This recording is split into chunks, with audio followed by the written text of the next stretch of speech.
ngajarin ketawaduan dengan tingkatan yang luar biasa. Hubabah Bahiyah, Masya Allah, merasa dirinya bukan siapa-siapa, ngeliat dirinya sebagai debu belaka. Beliau adalah permata yang menyangka dirinya debu belaka. Yang kadang-kadang kita nih debu yang menyangka dirinya permata. Mahabubabahi ya, permata yang menyangka dirinya debu belaka. Habib Abdul Qadir bin Ahmad Asghaf, kutub pada zamannya, sudah meninggal dunia dalam sekitar 15-an tahun yang silam. Lebih ya, 20-an tahun yang lalu beliau meninggal. Enggak 20. Saya sempat ketemu sama beliau 15-an mungkin ya, sudah ya? Habib Abdul Qadir? Sekitar segituan.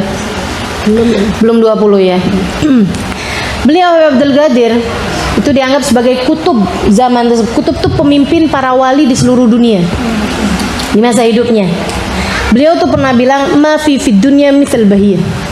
Di atas muka bumi ini nggak ada perempuan kayak Bahiyah. Nggak ada perempuan di atas tingkatnya Hubabah Bahiyah. Itu Habib Abdul Qadir bin Ahmad Asghaf. Teman-teman saya sekalian, orang di negerinya baru disebut aja namanya Hubabah Bahiyah, senyumnya udah ngembang. Gimana kabarnya Hubabah Bahiyah? Masya Allah, Hubabah Bahiyah, Jauharatna, gitu.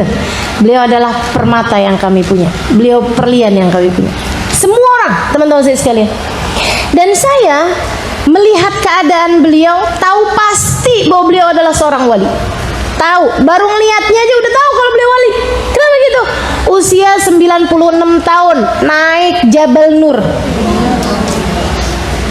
Usia 96 tahun, ziarah ke Muhajir Ilallah Ahmad bin Ihsan, naik 200 tangga, naik turun 200 tangga. Usia 96 tahun, nggak pakai kacamata, nggak pakai alat bantu dengar, masih bisa ceramah, masih bisa ngajar. Kalau bukan wali, dari mana ceritanya?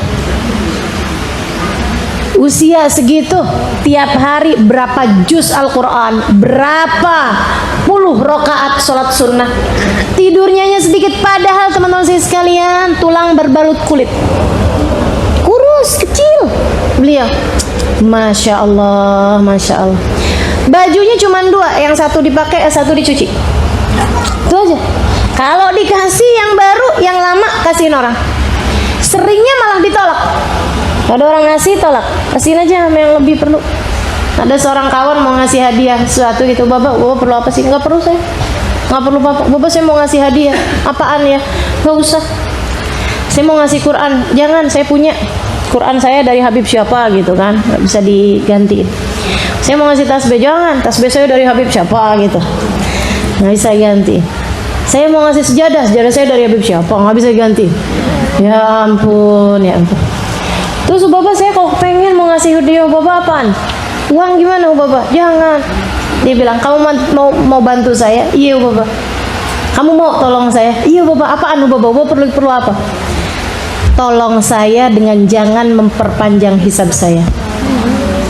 Tolong jangan kasih apa-apa sama saya. Cariin yang lebih perlu banyak. Masya Allah.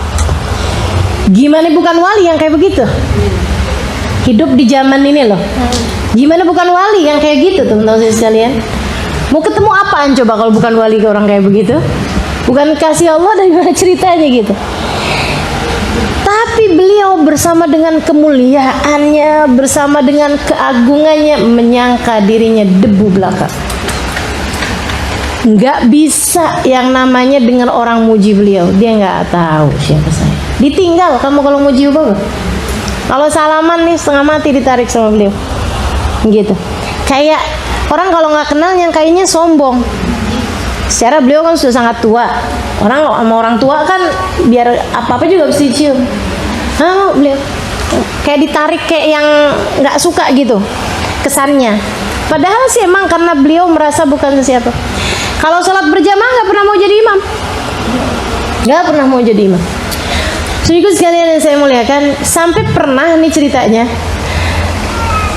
Sesudah saya deket sama beliau, itu juga deketnya gara-gara pakai siasat. Gara-garanya saya pertama kali ketemu beliau nangis Bombay. Tahu nangis Bombay gak? Nangis habis motong bawang bombay itu. Nangis sampai gerung-gerung tuh saya. Padahal nangis motong bawang nggak gitu juga ya. Gara-garanya saya tuh habis kawin tahun 2002, saya balik lagi ke Tarim. Jadi saya itu dulu sekolah dari tahun 1998, lagi kerusuhan tuh. Saya berangkat tuh, saya tinggalin Jakarta dalam keadaan rusuh. Nggak apa-apa, saya bukan gubernur. Lagi krisis moneter. Saya berangkat tuh Oktober tuh tahun itu 1998. Saya berangkat, saya belajar tuh di sana 98, 99, 2000, 2001, 2002 saya pulang. Tahun 2002 saya pulang, saya dikawinkan.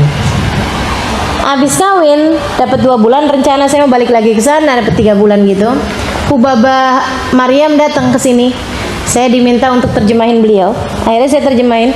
Sampai 2 bulan kemudian Hubabah Maryam pulang ke Madinah, saya berangkat pulang ke Tarim. Hari pertama saya di Tarim, namanya kan santri itu teman-teman saya sekalian, kalau datang ke pondok pesantren itu mesti yang pertama kali dilakukan sowan ke Bunyai, sowan ke dalamnya kiai kan gitu ya. Harus ketemu gitu sama bunyainya. Jadi kalau nggak ketemu sama bunyainya kayak orang masuk ke rumah tapi nggak pakai izin, kayak nyelonong gitu kan. Jadi saya datangnya malam, akhirnya saya tidur dulu, besok paginya saya baru tuh rapi-rapi saya pergi ke rumahnya Hubabah Nur. Nyampe di rumahnya Hubabah Nur udah lagi sarapan, lagi mau siap-siap mau pergi gitu. Beliau ahlan wa sahlan, kayak halik halimah Indonesia, kayak udah nyapa ini apa segala macam gitu. Saya udah bilang kalau saya udah datang, gimana penerbangannya, ya udahlah pokoknya udah sampein lah beberapa hal, orang Indonesia berkirim salam Hubabah begini gitu segala macam. Habis itu Hubabah kayak gini, kita juga Halimah baru pulang dari Oman. Habis itu beliau senyum lebar gitu, bilang walhamdulillah ma'ana jawharat Oman, dan alhamdulillah permatanya Oman bisa kita bawa. Saya begitu ngomong kayak gitu udah langsung paham siapa yang dimaksud. Semua orang tuh julukin Hubabah tuh permata, teman-teman saya sekalian. Permata, coba kebayang nggak sih? Permata yang menyangka dirinya debu belaka tuh beneran emang. Kata Hubabah gitu, ma'ana jawharat Oman, bersama dengan kita bawa nih permatanya Oman. Saya begitu dibilang kayak begitu, saya nggak yang dia tuh Hubabah permatanya kayak apaan? Kagak, saya paham siapa yang dimaksud Hubabah. Saya bilang Hubabah iya mana? Saya juga langsung senyum. Kenapa? Karena saya bayangin selama ini tuh orang Oman cintanya sama Hubabah iya.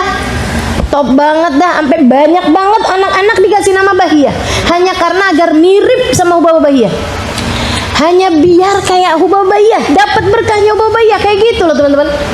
Masya Allah, luar biasa. Jadi itu udah begitu denger kan Jawharat Oman, wih Hubabah Bahia nih. Jadi Hubabah Bahia bisa ada di sini nih Hubabah gitu kan. Katanya Hubabah Nur lagi nunggu di mobil tuh, lagi nungguin saya. Bentaran saya sarapan selesai nih, kita mau berangkat majelis Halimah. Oh ya udah deh, seneng banget kan saya. Saya bilang saya boleh ketemu Hubabah Bahia, fadhali, bilang gitu. Saya pergi gitu, maksudnya cepetan temuin gitu. Saya nih teman-teman saya sekalian, dari banyaknya dengerin cerita tentang Hubabah Bahia, kemuliaannya Hubabah Bahia, Habib Abdul Qadir ngomong begini, Habib ini ngomong begini, udah kayaknya ini udah perempuan paling solehah zaman inilah. Itu saya baru lagi jalan aja senyum, saya tuh udah yang kayak orang ketemu sama idolanya yang gimana gitu, udah yang senengnya luar biasa. Jadi girang banget, ya Allah Hubabah ya Allah, emang ya nasib banget deh pas pulang Hubabah Bahia lagi ada di sini. Ya Allah makasih ya Allah, udah girang banget. Saya buka pintu pelan-pelan, Hubabah Bahia di kursi gitu. Terus saya bilang sama Hubabah Bahia, Hubabah Bahia, saya bilang gitu, nggak pakai noleh. Assalamualaikum Hubabah Bahia. Waalaikumsalam. Ana Halimah Lidrus. Mungkin kata Hubabah, siapa yang nanya? Lo kira oleh siapa? Gitu ya. Tapi maksudnya enggak, beliau nggak ngomong apa-apa. Cuma maksudnya tatapannya itu kayak enggak ada yang terus kenapa nih, kamu udah perlu apa atau apa gitu. Saya ambil tangannya dong, saya mau salim gitu, terus sama beliau ditarik. Udah nih, Atin udah. Gak boleh Halimah, ujian. Sabar, ini ujian, sabar. Saya kemudian bilang sama Baba, Hubabah, sami'ti anki kathir. Saya banyak dengar cerita tentangmu. Maksudnya walaupun kelihatannya saya nggak kenal nih, tapi ini saya udah kenal banget loh sama Hubabah, kayak gitu loh. Maksudnya saya sangat ingin berjumpa denganmu dan ini adalah sebuah karunia bahwa saya bisa ketemu sama kamu gitu. Diam aja. Wah, hati saya udah yang duk gitu ya. Udah nggak enak gitu perasaan saya, udah kayak mau nangis nih, air mata nih udah kayak ngembang gitu. Tapi saya tahanin aja kan. Abis itu udah nih, terakhir deh, udah nih, Hubabah id'ili, saya bilang doain saya. Itu teman-teman saya sekalian, ya Allah, itu momen yang benar-benar nggak akan saya lupakan seumur hidup. Hubabah ya dengan tanpa menoleh, dia ngomong sama saya kayak begini nih, id'i rabbish mafish ma'akrab itu tuh ini. Doa aja sendiri. Kamu nggak punya Tuhan buat kamu doa. Doa aja sendiri. Kamu nggak punya Tuhan buat kamu minta. Itu rasanya kayak udah deh, kelar saya. Saya tutupin pintu pelan-pelan. Habis itu saya jalan ke Daruzaro, nangis gerung-gerung saya sepanjang jalan. Nangis gerung-gerung. Nangis sepanjang jalan, teman-teman. Ya Allah, sekarang saya bisa ingatnya dengan ketawa, tapi hari itu nyesek dada saya. Bener-bener kayak yang, ya Allah, Halimah, kamu pikir kamu tuh siapa?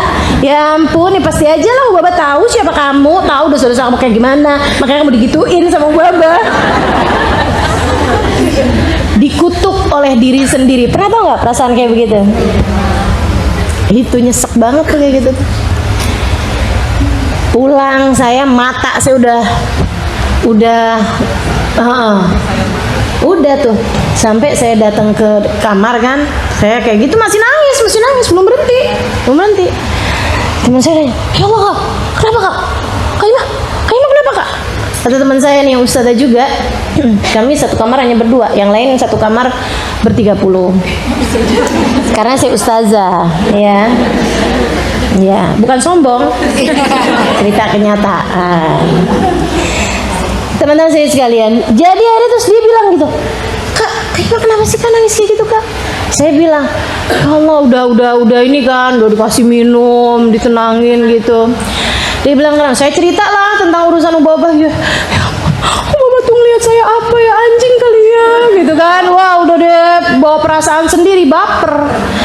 Jadi sekalian, teman saya giliran dengar kayak begitu ngakak abis-abisan.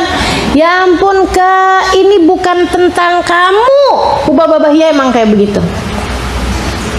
Kayak gitu gimana saya bilang? Hubabah Bahiyah itu ketika ngomong kayak begitu, Kaimah jangan pikir Hubabah Bahiyah berbicara itu karena memikirkan hal lain. Enggak, bicara kayak gitu emang kayak gitu. Ketika beliau bilang mafish ma'ikrab tad'u ilai, Hubabah tuh kayak, ngapain kamu minta doa sama saya? Kamu mungkin lebih dicinta sama Allah daripada saya. Kamu kalau doa minta sama Allah, doa kamu pastilah lebih diijabah daripada saya. Kenapa kamu harus minta sama saya? Berdoalah sendiri, nak, doamu lebih mustajab daripada saya. Kamu nggak tahu kan siapa saya, betapa sangat besarnya dosa-dosa saya. Kamu nggak tahu kan, maka berdoalah sendiri, nak, kamu lebih mungkin mustajab doanya. Gitu maksudnya Hubabah Bahiyah. Jangan pikir Hubabah Bahiyah lihat kita kayak anjing makanya ngomong kayak gini. Nggak ada. Hubabah Bahiyah ngomong sesuatu, emang yang dimaksud sesuatu itu. Nggak ada yang lain. Dia adalah orang yang paling suudzon sama dirinya sendiri dan paling husnudzon kepada orang lain. Keren. Selalu suudzon kepada dirinya sendiri dan selalu husnudzon kepada orang lain. Selalu menganggap orang lain mulia dan pantas masuk surga. sementara melihat dirinya sebagai orang nomor 1 yang akan masuk neraka. Itu Hubabah Bahiyah. Jadi Kiai jangan punya perasaan macam itu. Kemarin Kak, katanya nih, kata teman saya nih, kemarin Kak di majelis Hubabah Nur bawain puisi tentang Hubabah Bahiyah, bawain syair. Hubabah Bahiyah duduk di situ nggak paham kalau yang dimaksudkan beliau. Itu ya, dari suudzon nama dirinya sendiri sampai nggak paham bahwa puisi itu ditujukan kepada dirinya, dikirain buat orang lain. Kalau kita kan kagak, kadang kebalik, dikirain orang lagi muji kita padahal lagi muji orang lain. Geran. Teman-teman sekalian saya muliakan, sampai ketika Hubabah Nur dengan terang-terangan mengatakan bahwa engkau memang Bahiyah seperti namamu Bahiyah, kau berasal dari Salalah. Hubabah Nur begitu paham, Hubabah Bahiyah langsung berdiri, ninggal majelis tersebut dan nggak balik lagi. Kayak yang Nur, kamu nggak kenal siapa saya. Langsung berdiri beliau, kemudian pergi ninggalin begitu aja. Tawadhu di tingkatan langit ke-7. Tawadhu, sebenar-benarnya tawadhu, bukan tawadhu untuk meninggikan diri, bukan merendah untuk ditinggikan. Nggak apa-apa, saya mau udah di sini aja, padahal dalam hatinya pantasnya memang saya duduknya di depan. Itu namanya merendah untuk ditinggikan. Nggak apa-apa kok, saya tuh orangnya nggak apa-apa, saya orangnya sederhana, nggak apa-apa.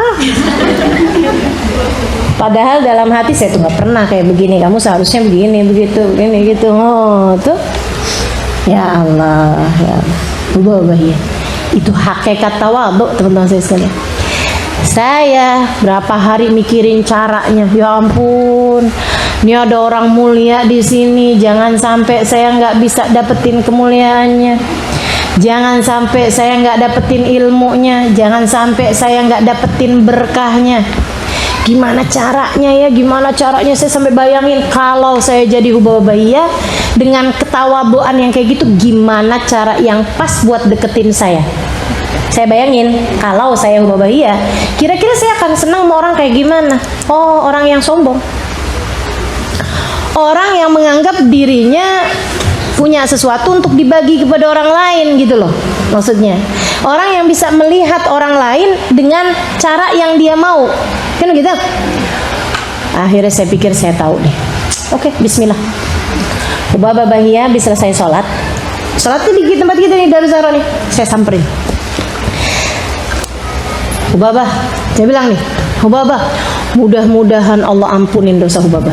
Iya, itu kan caranya. Betul nggak? Caranya deketin orang tawadhu dengan tawadhu yang asli, kayak gitu. Malah dianya direndahin. Ya Allah Hubabah, mudah-mudahan Allah kasihani Hubabah. Keren nggak? Saya doain Hubabah loh biar dikasihani sama Allah. Mudah-mudahan Allah ampunin dosa Hubabah. Mudah-mudahan Allah kasih lapang hati Hubabah. Mudah-mudahan Allah sayangin Hubabah. Saya bilang gitu. Itu Hubabah langsung noleh. Udah saya doa panjang lebar nih, mudah-mudahan diampunin dosanya, mudah-mudahan aibnya ditutupin. Padahal dosa-dosa apaan coba, aib-aib apaan, mudah-mudahan hati Hubabah dibersihin sama Allah. Nuduh hatinya kotor kan, kita aja kalau didoain kayak begitu kita gak tersinggung, mudah-mudahan hatimu dibersihin sama Allah. Maksud lo hati saya kotor gitu, liatin hati kamu tuh. Tiba-tiba Halim Idrus bilang sama Hubabah Bahiyah, mudah-mudahan Allah bersihin hati Hubabah. Memang ngadepin orang tawadhu mesti sombong. Jadi teman-teman saya sekalian, maksudnya sombong yang kayak gitu ya. Tapi saya rasa orang yang perlu dihadepinnya kayak gitu cuman Hubabah Bahiyah doang dah. Yang lain nggak pernah saya dapetin orang cara ngedeketinnya dengan direndahin kayak gitu, beneran dah. Nggak pernah saya ketemu. Kalau sama yang lain kita mesti sopan, mesti santun, mesti bener, mesti minta doa, mesti tawadhu, teman-teman saya sekalian. Gak ada ceritanya kita mau deketin Hubabah Nur kemudian songong-songongan kayak gitu, ya nggak? Nggak pantas gitu. Mau denger, mau iniin siapa, kita pakai bahasa gimana, nggak bisa. Hubabah Bahiyah doang yang bisanya dideketin dengan cara seperti itu dan berhasil. Kalau enggak, yarhamukillah, nggak bakalan. Teman-teman, jadi saya pokoknya itu mudah-mudahan Allah bersihin hati Hubabah, mudah-mudahan Allah ampunin dosa Hubabah, mudah-mudahan Allah tutup semua aib Hubabah, mudah-mudahan Allah sayangin Hubabah, mudah-mudahan Nabi Muhammad berkenan menerimamu sebagai umatnya Hubabah. Saya bilang kayak gitu, berkenan menerima Hubabah sebagai umatnya. Langsung noleh. Wenci kan? Kata Hubabah kayak gitu. Dan mudah-mudahan kamu juga dikasih kayak gitu. Dalam hati, amin. Habis itu nanya, incimin politik nih namanya, taktik ya, taktik. Incimin kata Bapak kayak gitu. Kamu siapa? Halimah Idrus. Saya Halimah Idrus. Udah tuh. Habis itu baru tuh Bapak. Kalau apa-apa, Vin Halimah Idrus, ya Allah, itu ya nama saya jadi kedengeran merdu. Dipanggil sama Hubabah Bahiyah, masya Allah, teman-teman saya sekalian, seneng banget. Satu hari kami lagi ada di hataman Masjid Ar-Riyadh, Masjid Riyadh di Sewun. Kami punya hataman malam 27 kalau nggak salah ya. Beliau hataman Quran, hataman taraweh bulan Ramadan. Itu semua ulama semuanya pergi ke Sewun. Semua orang pergi ke Sewun. Jalanan penuh orang sholat taraweh teman-teman saya sekalian. Dari awal malam sampai hampir jelang subuh. Jadi acaranya dari buka puasa bersama sampai ke taraweh bersama, sampai ke sahur bersama. Keren ya. Nanti ada ulama-ulama bicara begini begitu segala macam. Ada dikarak ulama-ulama, pokoknya seru banget dah.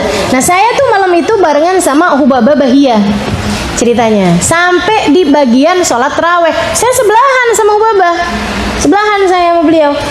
Karena menurut beliau kayaknya cuma Halimah yang mengerti gitu. Iya, yang songong sebenarnya ya. Gitu. Jadi saya di situ tuh sama Hubabah Bahiyah. Dari kemarin-kemarinan tuh saya bahasainnya bukan saya mau belajar dari Hubabah, enggak. Mari kita belajar bersama gitu. Jadi saya tuh abisnya yang tadi tuh, urusan yang tadi tuh, abis beliau kenalin saya, tiap saya lihat Hubabah Bahiyah lagi baca Quran di masjid, saya samperin terus saya dengerin. Saya bilang, Hubabah, saya mau dengerin boleh nggak? Biar kalau ada yang saya tahu dari tafsirnya nih, saya kasih tahu Hubabah. Siapa yang nolak mau diajarin? Jadi tuh kata Hubabah, ya khair Halimah, dia baca nih ayat Quran, baca gitu kan. Ya Allah, seneng banget. Abis itu saya kasih tahu, Hubabah, nih tafsirnya nih, ini turun ayat ini nih, waktu itu kejadiannya gini nih Hubabah. Saya ceritain. Makanya enak kalau punya banyak modal tuh gitu. Ceritain kan segala macam gitu. Udah saya bacakan. Oh, masya Allah ya Halimah, masya Allah kamu nih begini segala macam. Kalau yang ayat ini nih saya pernah dengar nih dari keterangannya Habib Ali Habsyi begini begitu begini. Wah, seneng banget kan saya kan. Diajarin banyak. Saya ingat tuh ceritanya Hubabah ini. Habib ini pernah bilang begini. Oh itu siapanya Habib Umar Hubabah. Itu tuh ininya si ini loh. Dikasih tahu tuh silsilah nasabnya. Saya pernah ketemu tuh Halimah. Beliau hidup dari zaman kapan teman-teman?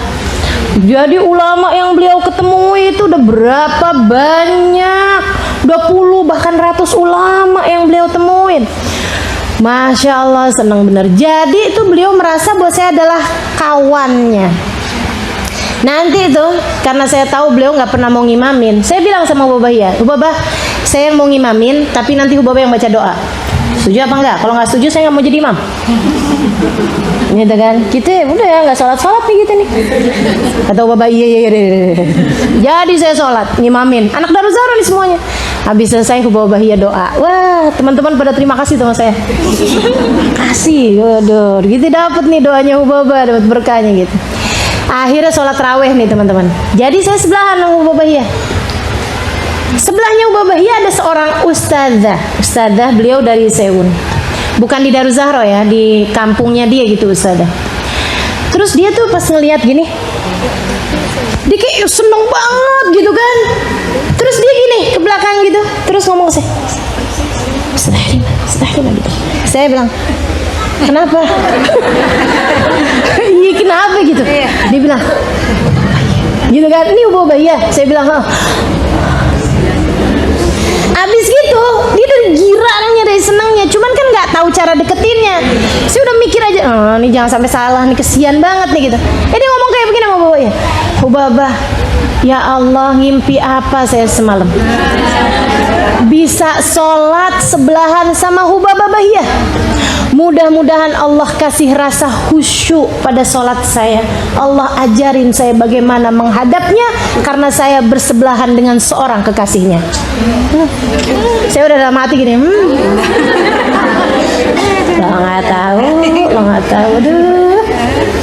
Teman-teman saya sekalian, habis itu waktunya qomat Isya, dan Isya, Wabaya tarik tangan saya, cali alimah, kita pindah yuk. Ya Allah,